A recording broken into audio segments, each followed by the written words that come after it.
Ini bukan sakit hati. Kita bicara teknis, otentik, dan politis. Sia itu ketika Pak Samsuar sudah pindah dari Golkar, masuk ke partai lain waktu itu, ya kan? Ini kita mengungkap nih ya, apa yang tidak membuat solid tadi kan? Jangan orang sudah pindah partai lain, ya. Lantas kita ambil lagi, welcome, selamat datang, dikasih karpet merah. Walaupun dia jadi bupati nanti. Mau jadi bupati, dari kayak partai mau jadi lain. gubernur, kayak menjadi apa, kayak kalau orang sudah ternoda hari seperti itu pasti ternoda. Jangan jadi orang penting loncat, Pak. Kira-kira gitu. Yang membuat partai porak-poranda seperti sekarang ini.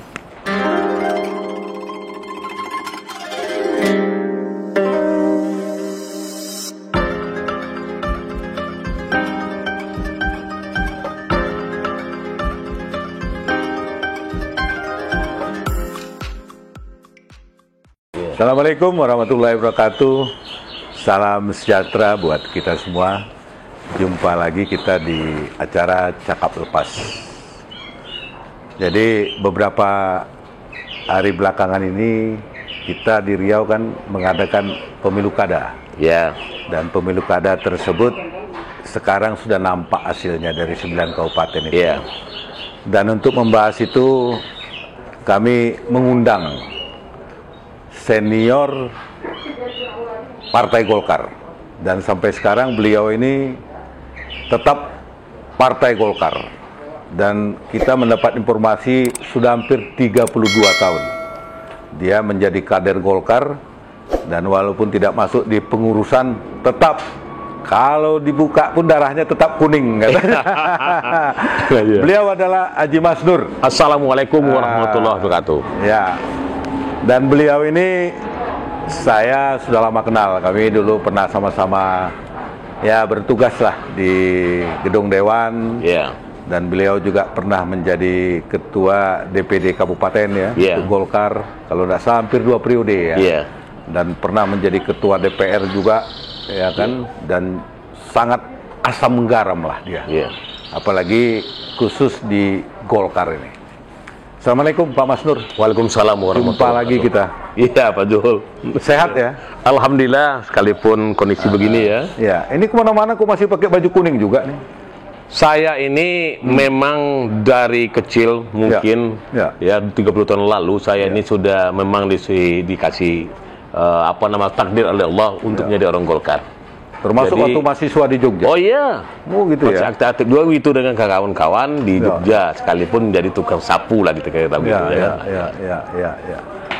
Begini Pak Masnur, kita cerita mengulas balik lah sedikit Tentu publik juga ingin tahu kan. Pak Masnur kan sudah lama lah, asam garam lah hampir 30 tahun atau 32 tahun di Golkar ini kan. Bolehlah Pak Masnur cerita sedikit lah tentang Golkar ini. Silakan Pak Masnur, pengalaman Pak Masnur apa gitu. Khususnya di Riau Di Riau ringkas saja mungkin singkat. Begitu saya tamat kuliah 90-91 dari Yogyakarta, itu saya sudah diajak oleh orang-orang Golkar zaman Pak Suryadi dulu Suryadi, Letkol, polisi dia untuk bukan Suryadi. Pak Suwardi. Pak Suwardi Bukan dari Wisrida ya? Bukan. Itu Suwardi itu adalah di Kabupaten Kampar dulu. Oh, Kampar. Di Kabupaten Kampar. Pak Rifai di provinsinya dulu. Pak Wisrida berikutnya. Saya sudah mulai terjun di kancah politik Golkar. Saya aktif di komisaris desa. Kebetulan itu belum nikah itu? Belum lah, masih jauh dari nikah. Saya sudah aktif. Komisaris desa saya, karena Muara Mahat namanya, saya komisaris Kelurahan Muara Mahat waktu itu Kampar. Di Kampar, di desa saya, dan juga aktif saya di Kosgoro, di Kosgoro Kecamatan sampai di Kabupaten waktu itu. Sampai saya tukang-tukang pasang bendera, kalau Pak Harmoko datang, Pak Sudarmono datang, kerja saya pasang-pasang bendera di Satgas Golkar, belum lagi masuk dalam jajaran pengurus elit di Partai Golkar di tingkat 2-nya. Tetapi saya aktif. 97 saya ikut kampanye, menjadi tim kampanye yang diminta oleh Pak Beng Sabli waktu itu saya. Pak Beng Pak Beng untuk aktif saya, ya kan? Belum Pak Saleh nih ya. Oh, masih Pak Saleh. Saleh ya. Saya aktif lah kampanye kemana-mana, ya, sampai ke Marumbai, Pasir, karena Kampar itu luas. Dan saya koordinator di kampung saya, terus Kampar ya. Alhamdulillah menang. 99 terjadi pergolakan ya, terjadi reformasi 298, dan saya juga di 97 berikutnya 98, 99 musda lah ya Golkar, karena nasional Munaslup ya. Dan di daerah juga di daerah Musdalub. Akhirnya kita dorong lagi Pak Dam Serali. Pak Dam Serali waktu itu saya ingat dia masih malu-malu mau jadi ketua Golkar lagi ya. Tapi saya ajak dia untuk akdir membesarkan Golkar lagi, karena saya juga bergaul sama dia selama saya mahasiswa, selama saya di Jogja. Itu di Kampar ya? Di Kampar. Saya ajak dan dia minta izin. Oke Nur, kalau betul-betul sekarang kita jumpa Pak Saleh, saya bilang. Saya aja jumpa Pak Saleh. Ada Pak Sawir Hamid juga situ. Saya kumpulkan PKPK-nya, pimpinan kecamatan waktu itu, komisaris kecamatan. Alhamdulillah Pak Saleh bilang, kalau Pak Buya minat, silakan dorong. Begitu dia katakan dorong, saya mulai andil. Saya seluruh komisi kecamatan saya datangi, saya bulatkan, kita siap dukung Pak Dam Serali. Alhamdulillah Pak Dam Serali pilih, maka saya ditaruh menjadi sekretaris waktu itu. 99 saya menjadi sekretaris Partai Golkar pada Musdalub yang 98 itu. 99 di Kampar. Nah itu. Udah tuh ngomong-ngomong kan Pak Mas Nur pernah ketua DPD 1,5 periode ya? Ya, periode 2,5 periode. 1,5 periode ya. Pengganti Pak Dam Serali pertama. Ya, udah tuh berapa periode jadi anggota dewan di Kampar? Di Kampar saya menjadi anggota dewan 2 periode. Ya. Satu anggota, yang satunya ketua DPR. Ketua DPR. Ya. Kalau di provinsi? Saya 2 periode juga. Ya. Oh, 2 periode ya? Iya, di provinsi 2 periode saya. Ya? Iya. Pak Zul lupa juga nampaknya nih ya. Cengwan kita. Tempat kumpul kita lah. Kan gitu. Jadi 2 periode provinsi saya. Saya coba karena sudah 2 periode di Kampar, 2 periode di Riau, saya mencoba berjuang untuk ke nasional ya. Tapi terbentur di jalan ya kan. Oke. Itulah. Sudah tuh kemarin maju di tingkat pusat ya. Karena aturan mungkin ya. Karena sudah 2 periode, tapi apa ada ketentuan memang? Nggak ada ketentuan. Nggak ada ya? Di Partai Golkar tidak ada ketentuan sekian periode kemarin itu. Saya hanya pikir, kalau untuk menyampaikan aspirasi masyarakat ini, sudah sewajarnya. Pengalaman di kabupaten saya pegang 10 tahun. Pengalaman saya DPR 10 tahun. Sudah sewajarnya rasanya ke pusat. Sehingga ini pengalaman kita di provinsi dan di kabupaten, kebutuhan aspirasi rakyat, membangun daerah, kita mau gotong ke pusat. Tapi ya Tuhan menentukannya. Usaha sudah ya? Usaha sudah. Jadi kira-kira Pak Mas Nur ini sudah berapa tahun sih jadi kader Golkar sampai sekarang? Kalau sampai sekarang sudah hampir 30 tahun. Lama ya? 30 tahun sudah di kader Golkar. Ini mohon maaf, saya nanya. Sekarang masuk di kepengurusan nggak? Saya tidak masuk. Oh, kenapa nggak pindah partai lain? Wah, bagi saya nggak ada lagi. Saya masih ingat 97 saya Zakir Kongo, Insinyur Gapar, kawan-kawan saya banyak dulu itu, Bang Fauzi Kadir, banyak Irwan, macam-macam kawan-kawan dari Jogja dulu. Itu sama-sama berjuang kami di Golkar, kayak dengan si Zakir Kongo tadi, Insinyur Zakir, Insinyur Gapar. Jadi tim kampanye Golkar, pemenangan Golkar kami zaman itu. Begitu 98 terjadi reformasi, mereka tuh pindah partai. Diajak oleh Bang Fauzi Kadir masuk FAN, diajak orang ini masuk ini, diajak masuk ini. Mereka juga tawarkan saya supaya masuk PAN, masuk Demokrat, masuk partai. Saya katakan, silakan kalian berjuang di sana, di partai yang kalian masuk baru. Saya tetap sini. Saya yang membesarkan hati saya ini sama Golkar, saya bilang. Jadi kalian monggo, sekalipun Golkar pada reformasi itu babak belur saya. Rumah saya sempat di Molotov ya. Kantor Golkar itu sempat kita jaga satgas siang malam. Kampar. Saya waktu itu sekretaris Golkar baru. Yang ketuanya Pak Dam Serali, sekalipun Dam Serali ketua, tapi pelaksana partai itu Mas Nur. Semuanya kita waktu itu.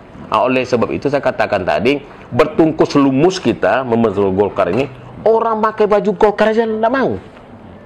Kita kampanye ini tidak cari jurkam, orang tidak ada. Saya bisa kampanye 1 hari 3 tempat. Bukan jarak dari Kampar ke Tapung ke Rohul. Coba bayangkan. Sekampanye sampai ke Pelalawan. Begitu zaman untuk Golkar tuh ya? Begitu, kita tidak pernah pikir zaman sekarang banyak duit partai ini, gaji DPR banyak-banyak, tidak. Tapi kita cinta partai. Sampai kita diserang orang ke rumah. Di rumah saya dijaga oleh Satgas. Kantor Golkar kita jaga oleh Satgas. Kita pasang semuanya perisai di situ. Siapa yang datang partai ini nyerang, partai ini nyerang. Ada tokoh-tokoh lain menyerang. Jadi bukan gampang ya.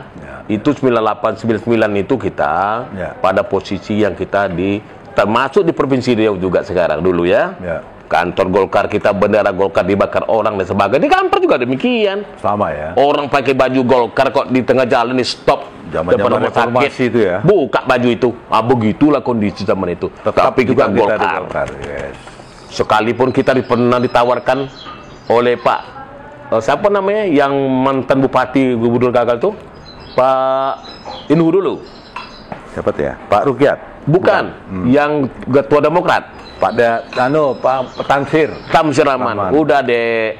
Pindah. Ketika saya di musnah musnah percaya zaman itu, pindahlah dek Golkar, Demokrat, adik Demokrat di Kampar dek. Nggak bisa, Bang. Posisi apa pilihlah. Ya, pilihlah. Nggak usah lah, Bang. Saya tetap Golkar, Bang. Itu aja kita. Sekalipun saya sempat terpercaya zaman Pak Rusli Zainal menjadi ketua dan Zulpaneri pelaksananya, eksekutornya dengan waktu itu dengan Gumpita, ya kan? Nah itu kan kawan di Jogja. Oh, kawan-kawan Jogja nih, ya kan? Nah, itu. Tapi kita tetap Golkar. Nah, ya. Nah, sekarang kan ya saya kenal Pak Mas Nur ya kan. Iya. Kalau soal politik, apalagi Golkar sangat mumpuni lah. Iya. Sangat menguasai. Ini kan sekarang tidak ada, tidak jadi pengurus, tidak apa. Kalau ada partai lain nawar gimana? Enggak, Pak. Tetap nggak mau ya? Saya nggak mau. Tetap ikut. Saya melihat Golkar ini udah, kalau Pak Jepri Nur mengatakan dengan saya. Walaupun jadi ketua partai. Iya. Soalnya ada yang nawar pegang partai ini. Nggak bisa saya. Nggak mau ya. Pak Jepri Nur tuh, sampai nanti selatan ya. Pak Jepri Nur tuh mengatakan dengan saya, Mas Nur ini lebih cinta kepada partai Golkar pada istrinya. Boleh ditanya istri itu? Boleh. Karena kadang-kadang untuk belanja partai kita minta sama dia. Partai nggak punya duit, kita ada acara. Ya. Piti rumah dia itu. Piti rumah. Dulu Bang Akbar Tanjung misal ke Riau, ke Kampar berkunjung. Uang partai nggak ada nih. Bilang istri, ambil duit kamu ya, kalau ada pinjam dulu. Ya. Nanti kalau uang nggak cukup, nanti kepentingan masa datang gimana duit kita, malu kita. Begitu kita. Udah ini Pak Mas Nur, saya beberapa seminggu atau beberapa saya lihat Pak Mas Nur mengeluarkan statement lah. Golkar ini masalah pilkada nih. Nah, ini kenapa unsurnya? Sakit hatikah karena tidak masuk pengurus apa? Oh, enggak. Enggak ya. Enggak ada sedikit pun sakit hati tidak masuk pengurus saya. Kenapa? Karena cintanya. Saya karena cinta Partai Golkar. Saya merasakan dulu dielu-elukan di nasional. Jadi bukan karena rasa sakit hati kemarin tidak. Ngomong itu. Berpartai ini biasa saja. Sama orang jadi birokrat. Sebenarnya birokrat itu tidak boleh begitu. Tidak boleh pilih karena politik, tidak boleh. Birokrat itu karir sebenarnya. Berpolitik itu ya politik. Siapa yang perahunya, sampan siapa, wajar. Suatu ketika orang tidak ngajak kita, tetapi salah perhitungan dia. Di politik itu sama aja teknisnya. Boleh nggak satu suara kita demokrasi. Kita demokrasi dibuka dong peluang bagi kader kita. Jangan dipersempit. Kader itu belum tentu dia marah karena sakit hati, Pak Zul. Belum tentu kena sakit hati, tetapi kena aturan main partai kadang-kadang. Orang kalau kena aturan, kena aturan, tergor oleh karena aturan, itu biasa sebenarnya. Jangan sakit hati kita, dirubah, jangan kita salahkan aturan tadi. Kita ikutilah, jangan kita bermain api dengan aturan itu. Sebenarnya itu saja sebenarnya. Jadi saya tidak ada. Jadi saya menyampaikan komentar-komentar saya tentang pilkada ini karena saya ternyuh dan prihatin. Bahkan saya katakan menetes air mata saya kok. Saya dengan anak saya di rumah. Tanya istri saya bilang juga malam-malam kadang-kadang habis saya jam 11 malam tuh ngobrol. Sedih saya ya Golkar ini. Saya kontrol. Selama 2 bulan ini saya kontrol Golkar semuanya. Padahal nggak pengurus lagi. Nggak pengurus lagi. Saya kontrolnya bukan kontrolnya nengok-nengok membaca band dia anda. Saya ngomong sama DPD 2-nya. Saya ngomong bakal calonnya. Dengan Inhu. Saya ngomong dengan para calon sana, kader sana. Di Rohil, saya telepon bakal calonnya. Pak Fuad saya telepon apa yang terjadi. Ini yang saya khawatirkan dulu Pak Fuad, saya bilang. Di Rohul saya telepon sekretarisnya. Saya telepon ketua mati handphone. Saya telepon ketua hariannya. Saya tanya, kenapa begini kalian? Apa yang terjadi ini? Di Meranti saya telepon ketua partainya. Ini arah kita loh. Di Siak saya telepon juga. Di Bengkali saya telepon juga. Semuanya di PD2 saya telepon. Bagaimana gambaran kalian? Saya tengok nih hasil survei begini. Bagaimana begini? Bagaimana begini? Saya kan punya orang-orang juga di bawah itu. Sekalipun saya ini bukan push partai. Karena dulu saya ini ada tim penjaringannya Pak Jul. Penjaringan untuk calon? Oh iya. Yang 9 kabupaten? 9 kabupaten ini. Oh, Pak Mas Nur. Saya yang berjalan. Padahal Pak Mas Nur tidak masuk dalam pengurusan. Enggak, waktu itu sebelum musda nih. Sebelum sudah musda. lama digarapnya ya. Ya. Mungkin Pak Jul ingat dulu enggak ketika kita ada acara talk show juga dulu. Oh iya di Wareh juga. Di Wareh juga sana kan. Yang Kopi Aceh dulu kan. Yes. Kita bicara di Golkar situ. ngutus Pak Mas Nur. Saya turun lah. Ya. 2 kali polanya seturun. Pertama sosialisasi. Saya ingin Golkar ini bukan lagi masak di atas meja. Saya bilang sama Pak Andi Rahman. Saya lapor ke DPP juga Pak Doli. Dol, Pak Andi, saya Golkar ini bukan seperti biasa lagi kita. Kita harus berikan demokrasi ini dari bawah. Sesuai dengan aturan main partai kita. Juklak 05 kita. Sesuai dengan juklak kita saya bilang. Bagaimana cara mengusulkan bakal calon kita ke atas.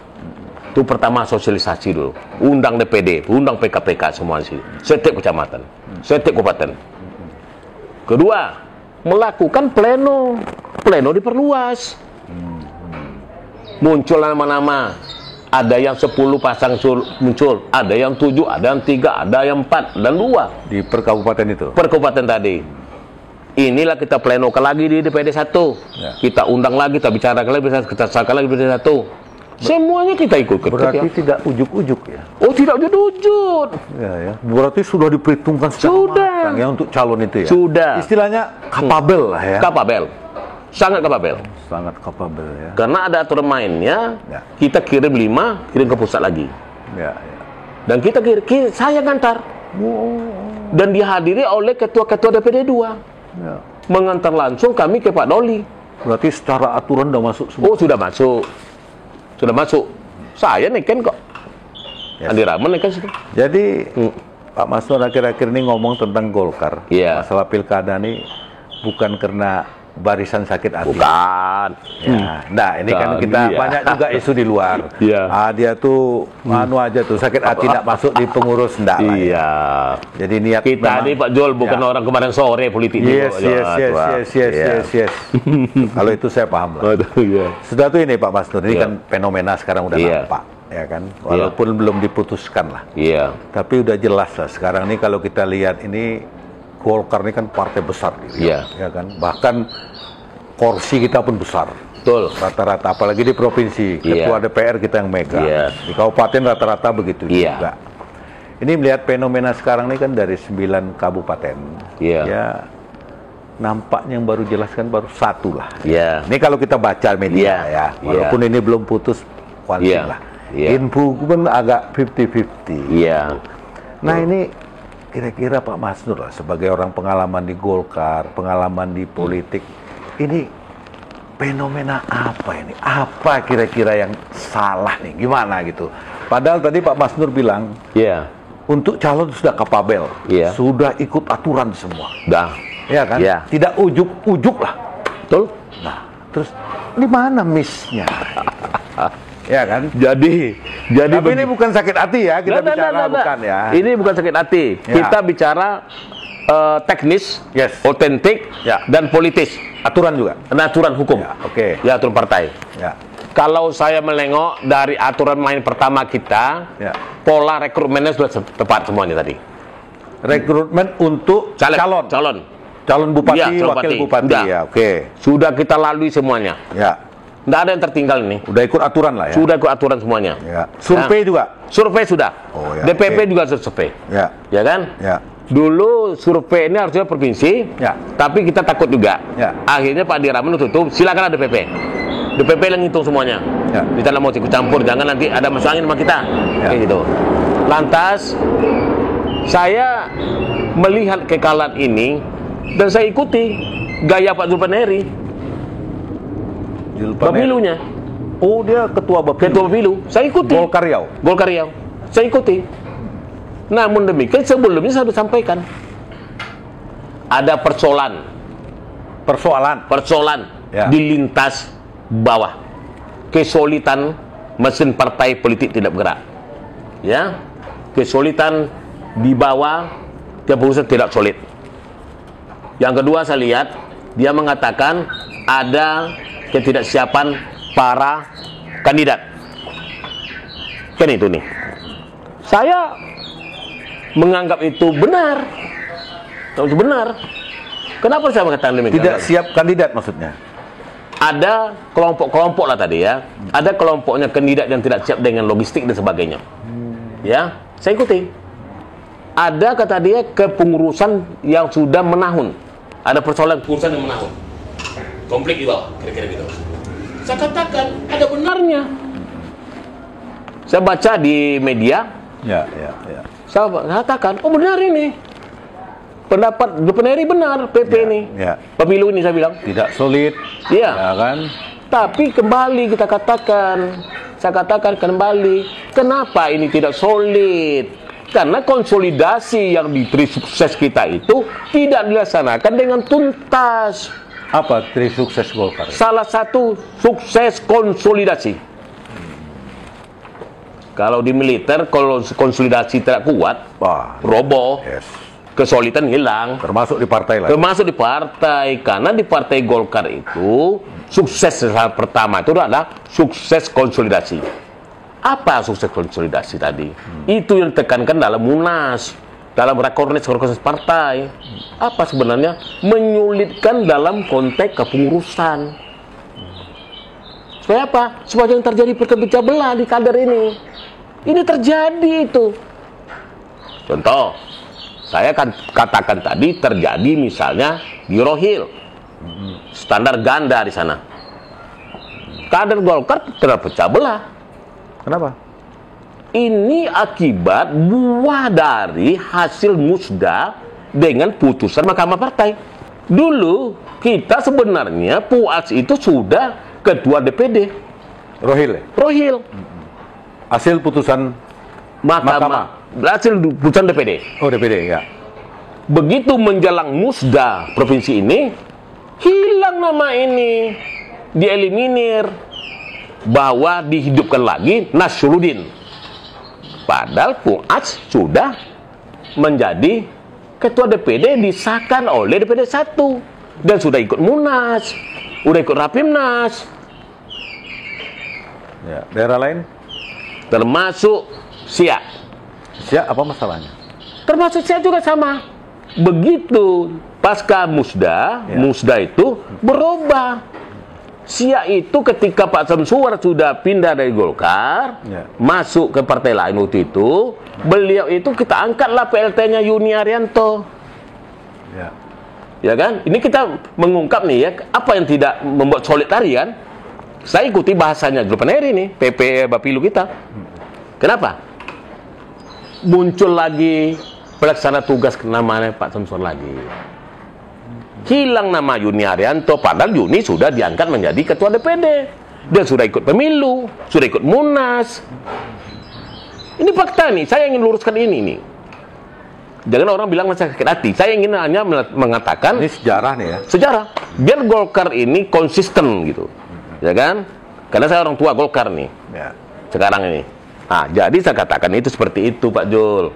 Nah, pecah ini Golkar. Siak yang kami rekomendasikan hilang semuanya. Muncullah calon kandidat baru untuk bupati ini. Dumai juga hilang. Begitu Pak Kimo waktu itu diberhentikan dari Golkar, dari pengurus Golkar, muncul Rizaldi, mau musda, muncul Mahkamah Partai, mengaktifkan lagi Pak Kimo. ini Mahkamah Partai juga ikut andil saya kata di sini menyelesaikan ini. Akhirnya Golkar di bawah ketika itu terjadi pecah-pecah. Nggak bisa orang musda. Seluruh orang lain udah musda. Rohul udah musda. Rohil mau musda nggak bisa. Terkotak-kotak ini antara pendukung Muaz dengan pendukung Nasruddin. Angkatlah PLT.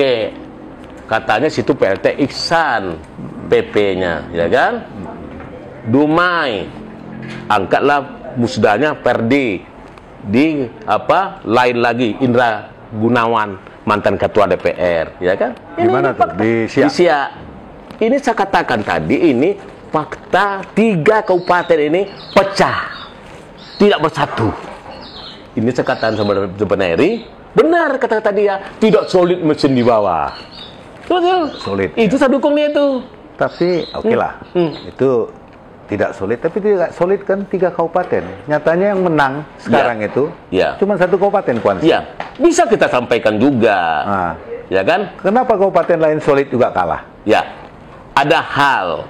Ya, saya katakan juga kita tidak konsisten. Saya sependapat juga pendapat Zupaneri itu. Saya pendapat juga saya pendapatkan di Bengkalis. Bengkalis itu jelas partai konsisten mendukung EET. Ya, dari Munte. Itu kita putuskan dalam rapat dan diputuskan partai. Tapi ada kader partai yang belot. Tidak solid masing partai kita. Ada anggota DPR kita yang belot. Anggota DPR ini, Pak, paling tidak kekuatannya 3.000 suara. Kabupaten itu. Kali 4 orang belot, berapa, Pak? Pak Jol?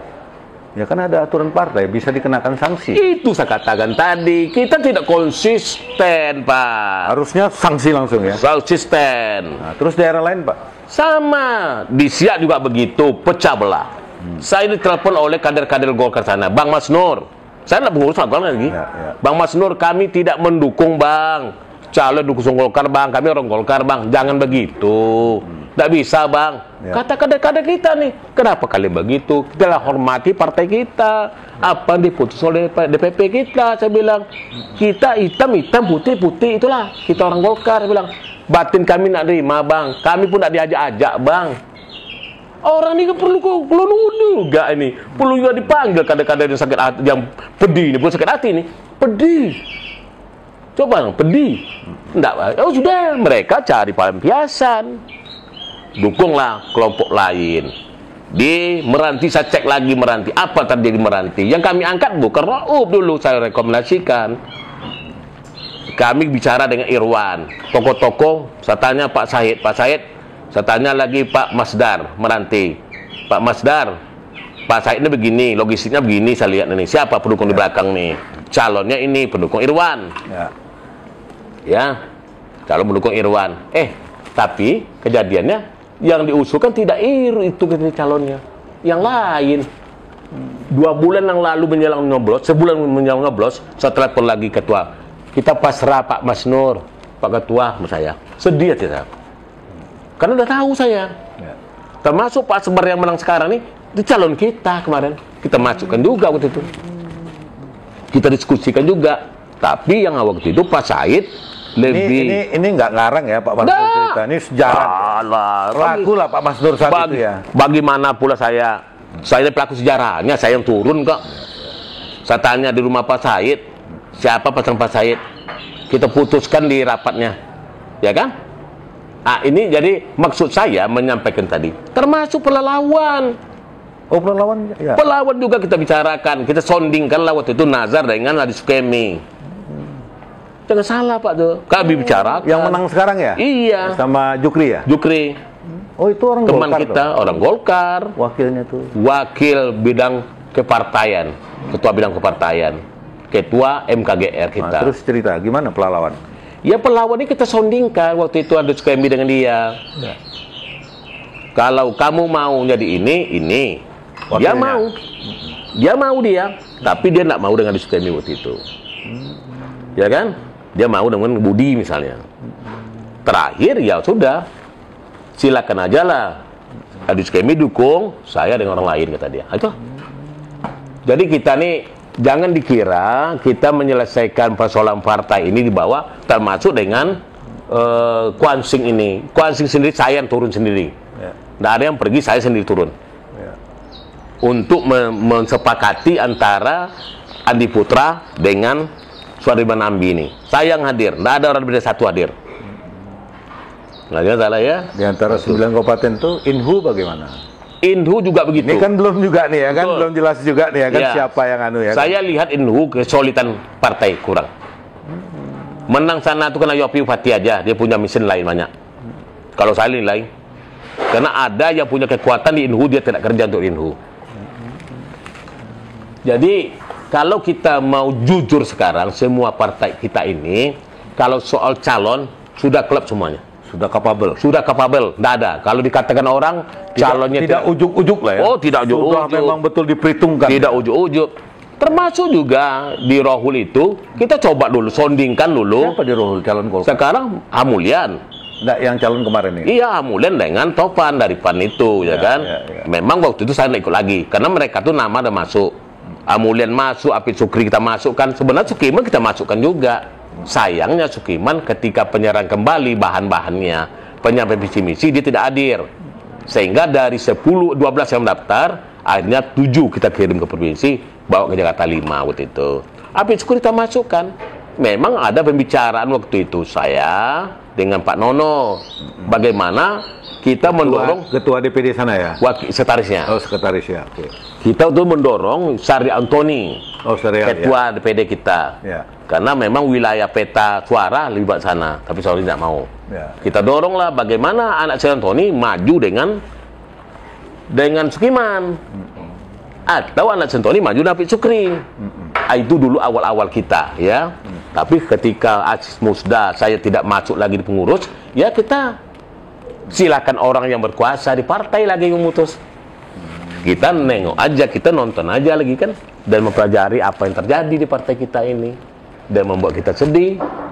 Sekarang kita pikir bagaimana Golkar ke depan itu. Jadi begini Pak Mas Nur. Saya lihat kan di kepengurusan Golkar sekarang kan orang-orang yang berpengalaman. Iya. Dan orang memang basicnya dari Golkar semua. Iya. Termasuk ya ketua Golkar kita lah Pak Samsuar ya kan. Ketua Bapilu ya kan. Iya. Itu sekretaris siapa? Ya kan. Iya. Ya orang-orang besar di partai lah. Iya. Nggak, apa orang ini tidak membaca gitu situasi ini? Atau gimana pandangan Pak? Kalau saya, mereka membaca kok. Kalau saya pelajari dari komentar mereka, terutama dari komentar Bapilu, saya baca komentarnya, saya ikuti terus komentarnya.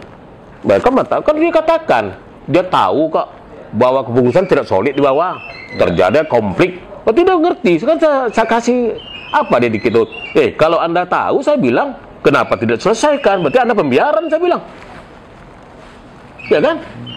Sudah jelas tahu persoalan di ini begini. Terjadi peta konflik. Ada kader kita yang lain maju, ya, yang pindah ke partai lain, didukung partai lain. Bagi saya tidak kader lagi itu orang seperti itu. Kita harus jangan lagi mendukung seperti itu. Jangan ada kader yang mendukung seperti itu lagi. Karena bagi saya kalau orang sekalipun dia kader awalnya kita, tapi sudah pindah ke partai lain, itu tidak kader lagi. Itu harus terjadi dia diperisai gitu. Tidak boleh ada kader yang datang ke sana. Kalau ada kader datang ke sana, berarti salah. Itu pembangkangan partai. Jadi begini ya Pak Mas Nur, saya lihat lah, kan banyak juga teman-teman kita dari Golkar kemarin ini maju. Iya. Dari partai lain. Ada juga dia maju dari partai lain, dia menang. Iya. Nah ini menurut Pak Mas Nur, tunggu. Ya, Orang-orang yang kalah ini, dia mau balik lagi ke Golkar gimana? Dan misalnya ada pun yang menang, dia mau jadi ketua Golkar di daerah itu bagaimana? Kalau Pak Mas Nur lah, ini entah pribadi, entah secara kepartaian gimana Pak Mas Nur melihat fenomena itu? Kita bicara psikologi kita aja lah. Ya. Dan kita bicara juga psikologi dan kepartaian kita. Saya tidak setuju itu. Kalau sudah ada kader tidak loyal, hak privatnya. Sekarang ada sekian kader ingin maju, didukung oleh partai satu orang. Tidak bisa partai mendukung yang lain lagi. Saya satu pasang. dia pindah partai lain, hak pribadi dia. Cara ke partai putus. PDLT kena, PDLT kena. PDLT kena dia. Tak bisa lagi, Pak. Kalau kita nih loyal, kita kalau dia datang nanti minta maaf dia mau gabung lagi. Justru saya katakan, setuju saya itu. Kenapa? Saya bikin melihat sakit hati yang lain ya. Apa? Kenapa? Oh jelas. Kader-kader lain ya. Kita nih Pak, ya, saya merasakan hal seperti itu. Jangan orang sudah pindah partai lain, ya, lantas kita ambil lagi. Welcome, selamat datang, dikasih karpet merah. Walaupun dia jadi bupati nanti. Mau jadi bupati, dari kayak partai mau jadi lain. gubernur, kayak menjadi apa, kayak, ya, berbeda Pak. Kalau orang sudah ternoda seperti itu, pasti ternoda. Maaf nih saya nih, maaf sekali saya. Orang sudah dua hatinya, tidak bisa lagi sama Pak. Ada orang bilang dengan kita, wah kita kan sudah beli para orang, cuma numpang saja. Tapi background di luar publik, nggak bisa Pak dihapus. Nggak bisa dihapus Pak. Jadi oleh sebab itu saya Pak, pandangan pribadi saya, Golkar itu ikuti aja aturan partai Golkar. Apa aturan anggaran dasar rumah tangganya? Kalau sudah pindah partai lain, ya berhenti. DPP jangan tahan-tahan lagi. Memang hak pemberhentian kader itu DPP. Jangan tahan-tahan lagi Pak. Kenapa? Kalau ini terjadi presiden terus. Presiden buruk terus. Alah, kita besok tidak akan bikin luar Golkar, kita masuk partai lain, duduk, kita dipanggil lagi kita. Apalagi kita menang. Apalagi kita menang. Tidak menang pun dipanggil katanya. Apalagi menang. Jadi jangan dibiasakan seperti ini yang akan menjatuhkan marwah partai. Harusnya disanksi ya. Disanksi Pak. Sanksi itu tidak loyal ya. Iya, itu saya katakan tadi ya kan. Ini kan kalau kita bicara, kita bertungkus lumus dulu, disuruh orang masuk partai lain, tinggalkan Golkar, sampai rumah dibakar orang. Zaman reformasi itu. Zaman reformasi, kita tidak tinggalkan Golkar, Pak. Oke, itu udah terjawab. Sekarang masalah ini Pak, ya macam Bapak bilang di Bengkalis tadi. Iya. Kader-kader yang duduk di Golkar, di Dewan, banyak yang membelot. Nah ini bagaimana? Ya. Yang kayak gitulah di Iya. Kalau itu harusnya gimana? Disanksi juga? Sanksi. Pecat. Asal ada bukti ya? Asal ada bukti Pak. Betul ada bukti atau tidak. Kalau tidak nanti Pak, ini penyakit menurun. Ya. Besok, tahun depan, kapan lagi orang main 3 kaki Pak. Bukan 2 kaki lagi. Bukan 2 kaki lagi. 3 kaki dengan tangannya, mungkin 4 tangan yang kaki. Kesana kesani Pak. Kesana sini dia kan. Ini persoalannya. Akhirnya apa? Ini efeknya Golkar Pak. Makanya tidak solid. Tidak solid tadi. Kalau kita solid Pak, siapapun diputuskan Golkar, sekalipun kita rasanya hebat nih, punya kemampuan kita, logistik kita punya, tapi kita solid dengan partai ini Pak. Wah, karena partai saya sudah meminta itu, saya harus dukung itu. Kalau tidak, mundur. Walaupun pemilihnya yang maju di partai lain ya. Kalau tidak, mundur Pak. Tanggalkan baju kuning kita. Ambil partai lain, jangan kembali lagi sini. Jangan jadi orang penting loncat Pak, kira-kira gitu. Tapi bukan karena sakit hati. Tidak, sakit hati. Karena cinta dengan Golkar. Ingin perbaiki Golkar. Sudah tuh begini Pak. Sekarang kalau Bapak melihat kepengurusan lah di DPD 1 ya kan. Kita lihat kan banyak yang muda-muda ya kan. Gimana sekarang kalau secara ya. Kalau saya welcome yang muda-muda. Milenial. Tapi ada porsi. Tidak bisa enggak. Orang tua mesti ada juga. Mesti ada. PPP ada gitu Pak. Saya berharap kemarin minimal 40-60 lah. Jadi yang pengalaman itu tetap 40 ada ya. Atau 30%. Karena kita ingin estafeta, partai ini kapan kaderan wajib ada. Jangan sempat nanti orang tua aja begitu mati yang tua nih, nggak ada yang lanjutkan. Wajib ada. Di PP juga gitu.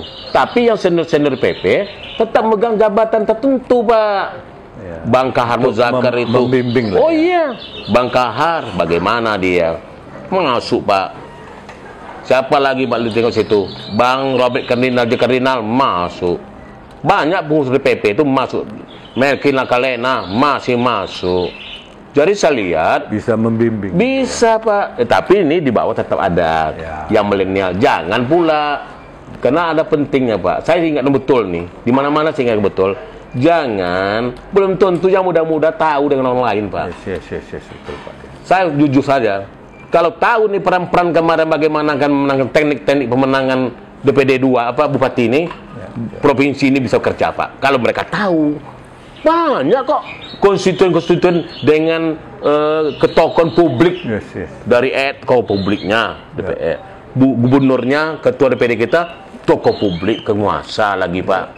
Banyak yang bisa mereka anggota-anggota dewan itu juga punya hubungan. Saya lakukan kemarin Pak, komunikasi, kumpulkan tokoh-tokoh, owner-owner orang itu. Kita ngomong, nggak bisa bupatinya, nggak bisa gubernurnya, kita ngomong. Tapi kita lisensinya siapa? Kan gitu Pak. Nah ini yang penting seperti itu. Nggak bisa kalau kita mau jumpa tokoh-tokoh tua dari NU, tokoh-tokoh pengajian, tapi yang muda diajak, jangan sampai yang muda tidak diajak. Kalau kita hilang, kader kita masuk. Nah itu Pak. Itu gini Pak, saya melihat kita kan suara terbesar di DPRD provinsi ya kan. Ada berapa kita? 9 kan? Iya. Berarti di dapil 9 kabupaten tuh ada semua ya? Ada. Kira-kira mereka ini turun nggak kemarin membantu calon-calon gitu? Saya ini Pak Nur lah, sepengetahuan. Kalau saya lihat, mereka turun. Oh, turun ya Pak? Mereka turun, cuma memang ada yang tidak pas turunnya. Ya, mungkin bekerja mungkin tidak sepenuh hati ya. Jadi berpartai ini kan harus sepenuh hati Bapak, ya kan? Suka nggak suka harus kita lalui. Dan saya membaca itu gitu kan, tapi kan mungkin enggak saya menyerang orang ya. Tapi saya melihat itu tidak kompak ke arah seperti itu Pak Jul. Nah itu. Ya kan banyak kader Golkar yang tua-tua ini. Ini Pak Mas Nur lihat ada nggak diajak ini kumpul apa? Bagaimanapun orang ini kan punya konstituen Pak, punya keluarga, punya. Ini gimana tuh Pak? Ada nggak konsolidasi begitu tuh? Ini yang belum, ya. Ini yang belum. Ya saya dengar juga nih mereka perdebatan di WAG itu saya lihat soal pleno partai juga belum ada kata mereka. Ini apalagi dengan tokoh-tokoh tua, ya kan? Apalagi dengan tokoh tua, dengan instruktur partai aja belum begitu berjalan dengan baik, apalagi tokoh-tokoh tua. Padahal termasuk di Kampar juga saya ingatkan betul itu, kalian jangan pernah tinggalkan tokoh-tokoh tua Golkar ini. Rangkul ya. Semuanya, jangan sempat saya ngumpulkan sendiri saya bilang. Kayak punya panggung baru saya nanti saya bilang. Gitu saya itu. Sudah tuh ini Pak Mas Nur. Saya ingat Golkar kan punya tagline ya. Ya. Dulu saya ingat itu ada tagline-nya suara Golkar, suara rakyat. Ya. Sekarang apa tagline-nya tuh? Ya, sekarang Indonesia Golkar. Ya. Golkar Indonesia. Oh, gitu ya. Kalau sekarang Indonesia Golkar, Golkar Indonesia. Ya. Tapi yang setelah Munaslup kemarin, tagline Golkar itu adalah Golkar bersih. Jadi waktu Munaslup ketika ketum kami Pak SN ada musibah, Setnov ada musibah, masuk Pak Erlangga menjadi Golkar bersih ya. Golkar bersih. Nah itu kedua tagline kami. Jadi suara Golkar suara rakyat. Sudah itu masuk tagline kami adalah Golkar bersih. Baru sekarang masuk sekarang Indonesia Golkar Indonesia. Nah ini tentang tagline Golkar bersih tadi lah. Iya Pak.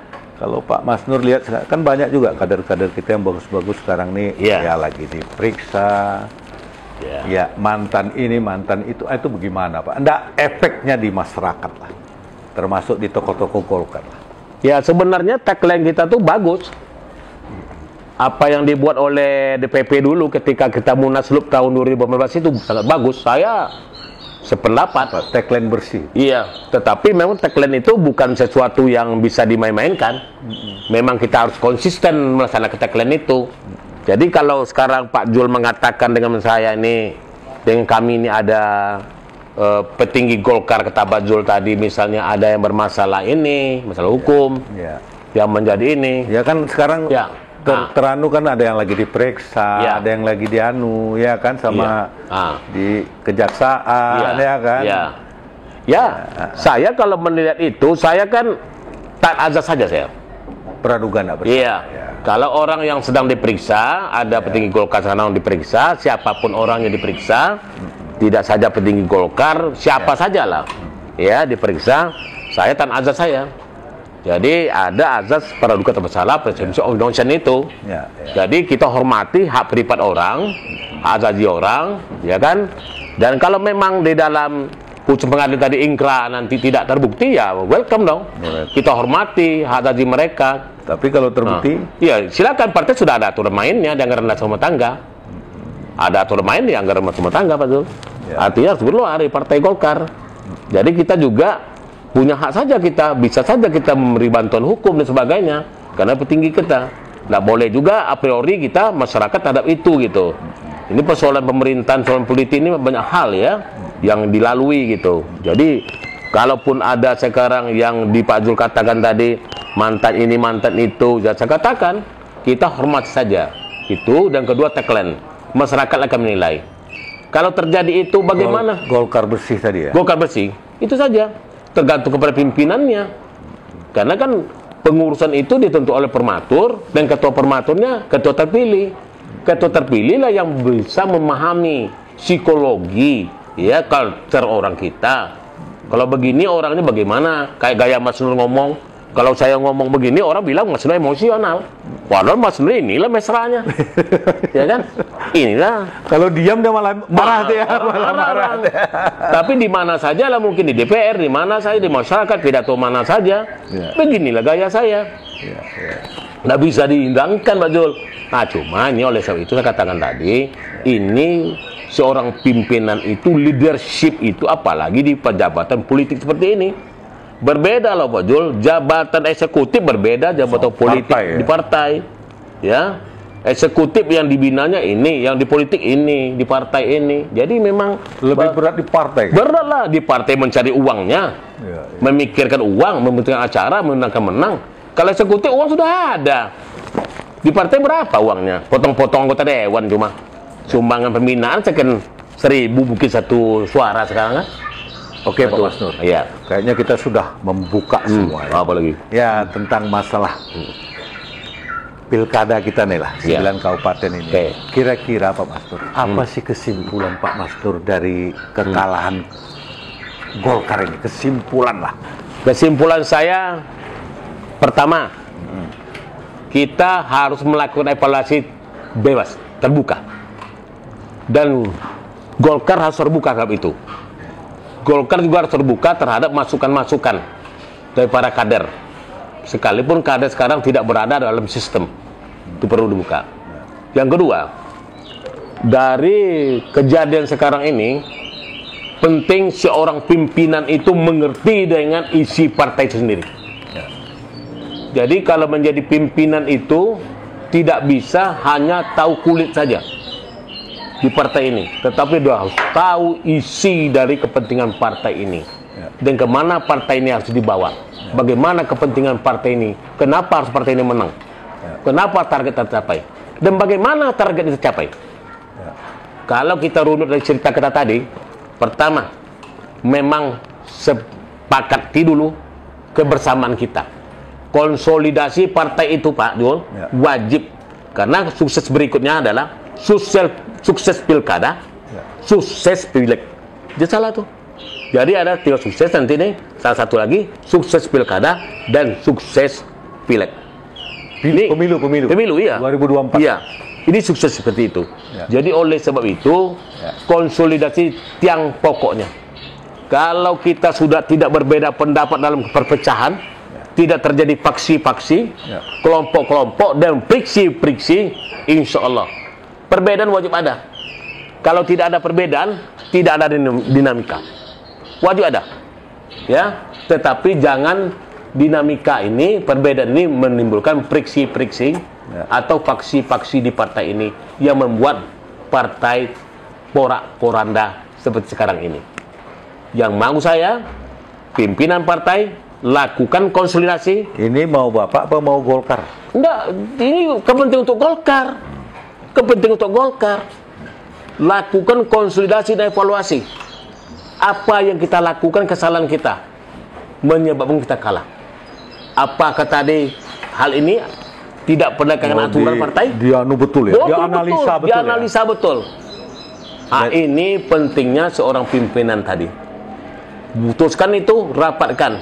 Jangan rapat. Disolidkan lagi kabupaten. Disolidkan lagi kabupaten kota. Tapi kalau tidak itu dilakukan 2024, Bapak gimana melihat Golkar? Kalau tidak dikonsolidasikan, tidak disolidkan lagi, akan terulang penyakit ini. Jadi bisa turun suara Golkar. Bisa turun lagi. Orang prediksi seperti itu. Karena kita tidak punya mesin lagi di sana. Di Rohul dulu kita punya mesin Parman. Ya kan?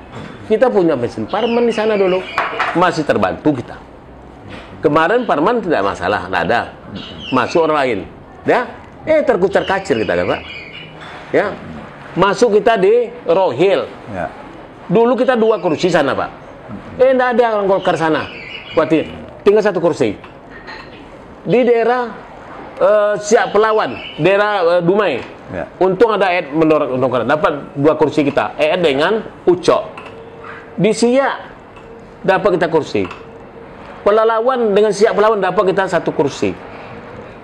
Di apa dapat kita 2 kursi. Yulisman dengan Dinu. Pak Sukarmis. Jadi kita ini di Kampar dapat 1 kursi, hilang 1 kursi Kampar tuh. Ya, ini jelas. Saya katakan di Kampar juga kesulitan partai leadership. Nggak bisa, Pak. Leadership siapa? Pimpinan partai. Pimpinan partai, Pak. Kalau boleh saya katakan, pusat itu sudah memberikan tugas ke bawah. Bagaimana provinsi dan kabupatennya. Kabupaten bagaimana? Karena ujung tombak, selalu saya katakan di mana-mana saya memberi materi dulu, yang paling ujung tombak itu bukan DPD 2, DPD 1-nya saya bilang. DPD 2, DPD 1 menit cuma. Kebijakan partai aja. Ya. Tapi bagaimana ke bawah? Tapi harus didorong oleh provinsi dan kabupaten. Ya. DPD 1-nya mendorong ke 2, DPD 2-nya mendorong kepada PK. PK-nya mesin politik. Ujung tombak kita tuh desa. Desa ini susah. Apa namanya? Kalau desa itu Korcap. Pimpinan desa. Pimpinan desa. Kalau kecamatan, pimpinan kecamatan. Nah, itu betul. Jadi saya katakan kesimpulan saya, ya, perkuat konsolidasi kembali, ya, dengan jalan melakukan evaluasi. Ya. Baik konsolidasi di provinsi ini, ya, kabupaten, ya, kecamatan, sampai desa. Ya. Dan siapkan seluruh underbo Partai Golkar kembali. Ada Kino kita, ada Soksi, ya, ada MKGR, ya, ada Kosgoro, ya, Kino kita, Pak. Ya. Ada juga sayap kita, MPG Golkar, KKPPG Golkar. Ada aspirasi politik yang kita dirikan. Ada AMPI kita, ada Hidayah, ada HWK. Kino tadi kurang 1 nampaknya. 3. Nah, jadi ini Kino ini 3. Disolidkan. Disolidkan, Pak. Karena mesin kita, kalau mereka ini solid, Pak, semuanya, mesin kita banyak, Pak. Mesin di Kino kita ada 3, mesin di sayap kita lagi. Jadi ini yang perlu dikuatkan, Pak. Ya. Dihidupkan lagi Hidayah. Ini enggak. Hidayah zaman saya di Kampar dulu, meriah betul. Zaman dulu kita Hidayah di Riau ini meriah betul. KPPG meriah betul. HWK Himpunan Wanita Karyanya meriah betul. Apa-apa betul sama ya. Di semuanya, Pak. Mesin ini, ya, wajib dikembangkan kembali, ditumbuh kembangkan. Inilah dulu DPP itu kenapa mendukung dulu gubernur menjadi ketua partai ini. Kita ingin mendapatkan multiplier effect dari jabatan beliau ini. Wajar, jabatan politik kok. Ya, ya. Bupati itu karena memang Golkar itu pilkada ini antara, Pak. Bukan tujuan utama di partai ini. Demokrasi itu bukan pilkada yang utama, Pak. Itu hanya pilkada antara. Pemilihan antara. Yang utama kita adalah pemilu, Pak. 2024. 2024. Saya 2 lagi pertanyaan saya. Apa lagi? Ya, kan? Iya. Bukan dari hasil pilkada ini. Iya. Bapak melihat Golkar nih, saya kasih 3 warna. Iya. Merah, kuning, hijau. Di mana warnanya sekarang, Pak? Saya mengatakan sekarang udah merah. Oh, okay. Sekarang mengatakan udah merah. Jadi udah penting sekali lah konsolidasi itu ya. Wajib. Wajib ya.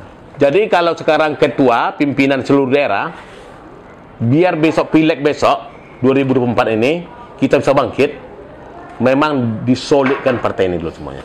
Yakin suara Golkar wajib akan bagus lagi, Pak? Jadi kalau orang yang sudah tidak mau di Golkar, keluarkan. Harus itu, Pak. Jangan di PT. Yang tidak loyal keluar. Biar orang yang loyal aja. Kita di Kampar dulu bisa 16 kursi kok. Sekarang berapa, Pak? 6. Zaman saya tidak ketua lagi ya? Tidak. Ketua DPR-nya tidak Golkar? Tidak Golkar. Saya dulu 2009. 99. Saya sekretaris partai. Ya. Reformasi. Masih 12 kursi kita. Ya. Udah mulai orang takut di Golkar. 12 kursi kita. 2024 saya ketua partai. Ya, 2024 16 kursi. Nggak ada, itu partai jumlah partai udah banyak ya? 48. Bukan 3 ya? Bukan 48. Jadi ada orang bilang juga, kan partai dikit. Enggak. Udah tinggal ke Golkar, orang banyak ke Golkar, orang nggak mau Golkar lagi. Reformasi PNS, ya? Iya, PNS sudah tinggal di Golkar lagi kan? Ya. Bebas mau milih mana-mana. Udah pilih mana-mana saja. ABRI juga ya? Iya. Tapi apa yang terjadi? 2009 Bupati ketua Golkar Kampar ini. Ya. 11 kursi. Saya tidak ketua DPR zaman itu, Pak. Saya menang 16 kursi ini. Begitu 2014 ketua DPR, ketua partai 9 kursi. Oke. Terakhir Ya. kemarin. Ya. Kemarin terakhir. Ya. Ya. Ya. 2019 ini. Ya. Ya, berapa Golkar? 6 kursi. Di Kampar. Di Kampar. Nggak pernah sejarahnya Golkar di Kampar itu yang buat saya sedih juga. Itu yang buat saya marah juga. Kenapa? Ini leadership. Berpartai ini Pak dari hati kita. Nggak bisa cuma ambil sampan Golkar untuk penting sesaat di Golkar. Nggak bisa. Ya. Terakhir. Ya. Ini kan ada isu, Pak. Iya. 2 tahun lagi 2022. Iya. Bakal adalah 3 kabupaten lagi kita pilkada. Iya. Kalau tidak salah Pekanbaru, Kampar sama Inhil. Iya. Apa saran Bapak terhadap Golkar? Saran saya tetap, Pak, aturan main partai diikut sertakan.